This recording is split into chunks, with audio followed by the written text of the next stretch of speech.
first one. Yes! Mahilig ba doon sa laro?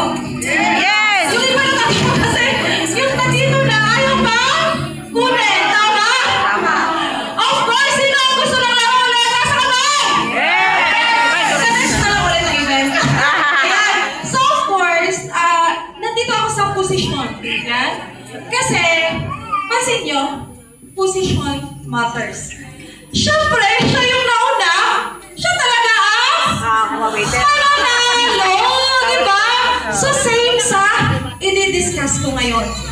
Sa tingin nyo, yung nangyayari ba na bumbahan dito sa UAE ay forever po ba?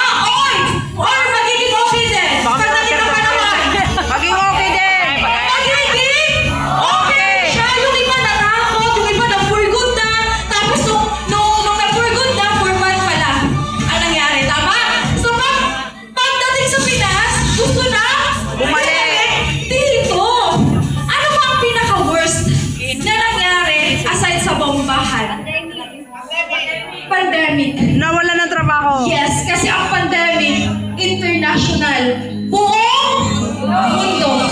Pero itong bombing or missiles, Dito lang. sa Middle East, ang ba't tayo natatakot? Tama? Tama. So, nung pandemic, we position ourselves. Even though yung iba natakot na, still we are here. Kasi 10 years ago, nakilala namin itong community. Kaya importante talaga na mauna ka everything. Lalo na sa buhay. Especially sa kanina. Kita nyo, nauna siya ang nanalo. Nauna kami, hindi kami tumigil. Kaya even though marami pang mangyaring mga sakuna, which is forever naman yung talagang pabalik-balik, hindi kami nawawalan. Why? Because doon kami nasa work mode, we position ourselves para pumunta dito. Okay? So, hindi na